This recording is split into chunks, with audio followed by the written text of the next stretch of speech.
જય સ્વામિનારાયણ.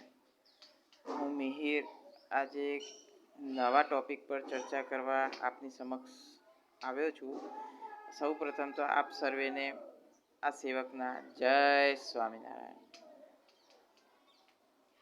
આજે આપને એક મહત્ત્વના ટોપિક પર વાત કરવી છે અને એ છે પંચવર્તમાન. મહારાજે પણ વચનામૃતમાં વાત કરી છે કે અમારો હરિભગત સાચો હરિભગત એ છે જે અમે આપેલા પંચવર્તમાન પૂરેપૂરા પાડે, અને એ જ સાચો અમારો દીકરો છે જેને અમે ખૂબ જેનાથી અમે ખૂબ જ રાજી થઈએ છીએ અને રાજીપો વરસાવીએ છીએ. આજે પંચવર્તમાન વિશે વાત કરવી છે અને એ 5 વર્તમાન કયા અને એનાથી શું ફાયદા થાય. પંચવર્તમાન મહારાજે વર્તમાનમાં પણ વાત કરી છે અને એ પંચવર્તમાન કયા અને એના ફાયદા કયા. સૌ પ્રથમ તો મહારાજને રાજી કરવા માટેનું પહેલામાં પહેલું સ્ટેપ, પ્રથમ પગથિયું જ એ છે પંચવર્તમાન. સત્સંગમાં આવ્યા પછી પંચવર્તમાને યુક્ત જીવન હશે તો મહારાજનો રાજીપો અઢળક વરસશે. અને રાજીપાથી શું ન થાય? રાજીપો એ આલોક અને પરલોકના સુખનું મૂળ છે. હવે વાત એમ છે, આપણે વાત તો કરી કે પંચવર્તમાનના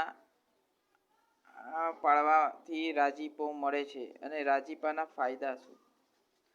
પણ હવે પંચવર્તમાન કયા કયા છે આપણે એ જાણવું છે. તો મહારાજે બાઉન્ડ્રી તૈયાર કરી છે એના એક હરિભગત માટે. કારણ કે પરોક્ષની દુનિયા અને સત્સંગની દુનિયા એ આખી અલગ છે. તો એ કેવી રીતે અલગ પડે, આખી કેવી રીતે અલગ તરી આવે છે, તો એ બાઉન્ડ્રી છે પંચવર્તમાન. અને એ પંચવર્તમાન કયા, તો એમાંનું પહેલું છે દારૂ, બીજું માટી,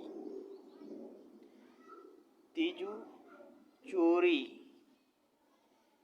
ચોથું અવેરી, પાંચમું વટલવું નહીં અને વટલાવવું નહીં. આ પંચવર્તમાન મહારાજે કયા છે. મહારાજે એને રાજીપા માટેનું એક પગથિયું જ બનાવી દીધું છે. અને સત્સંગમાં આવ્યા પછી સૌ પ્રથમ જો પંચવર્તમાન નહીં હોય તો એ હરિભગત સત્સંગી કહેવાને લાયક નથી, એવું મહારાજ વચનામૃતમાં બોલ્યા છે. અને આ પંચવર્તમાનની મેં જે વાત કરી એ પંચવર્તમાન એટલે દારૂ. આ પાંચે વર્તમાન ઉપર આપણે ડિટેલ્સમાં વિડીયો લઈશું, પરંતુ સૌ પ્રથમ આપણે દારૂ, માટી, ચોરી, અવેરી, વટલવું નહીં અને વટલાવવું નહીં, આ 5 વર્તમાન એને આપણે ઉપરથી આપણે આ વિડીયોમાં આપણે જોઈશું. દારૂ એટલે કે ખાલી દારૂ નહીં, એવા કેફી પીણા કે જેનાથી આ મસ્તિષ્કને કેફ ચડે, કહેતા નશો ચડે, કે જેમાં ઠંડા પીણા, ચા, કોફી ઇત્યાદિ કે જેનાથી આપણા મસ્તિષ્ક બેકાબુ બની જાય, એને કેફ ચડે, નશો ચડે. એ તારું તુલ્ય ગણાય છે.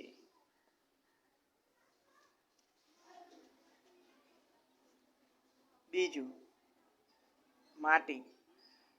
માટી એટલે કે આપણે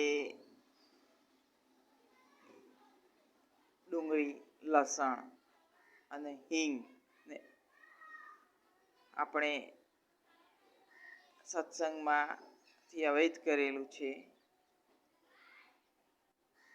એટલે એ વસ્તુ ના ખવાય. સાથે સાથે નોનવેજ, કોઈ પણ આઈટમ નોનવેજ ના ખવાય. ડુંગળી, લસણ અને હિંગ ના ખવાતી હોય તો નોનવેજની તો વાત જ ક્યાં રહે. તો એ આવે છે માટી વર્તમાનમાં. ત્રીજું, અવેરી.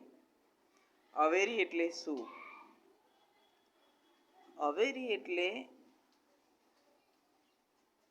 એટલે કે સ્ત્રી, મહારાજે એક બાઉન્ડ્રી બનાવી દીધી કે સ્ત્રીને પુરુષ સાથે, પરપુરુષ સાથે, પુરુષને પર સ્ત્રી સાથેનો સંગ ના થવો જોઈએ. અને જો એ થાય તો એ આપણે અવેરી વર્તમાન લોપ્યું ગણાય. ચોથું છે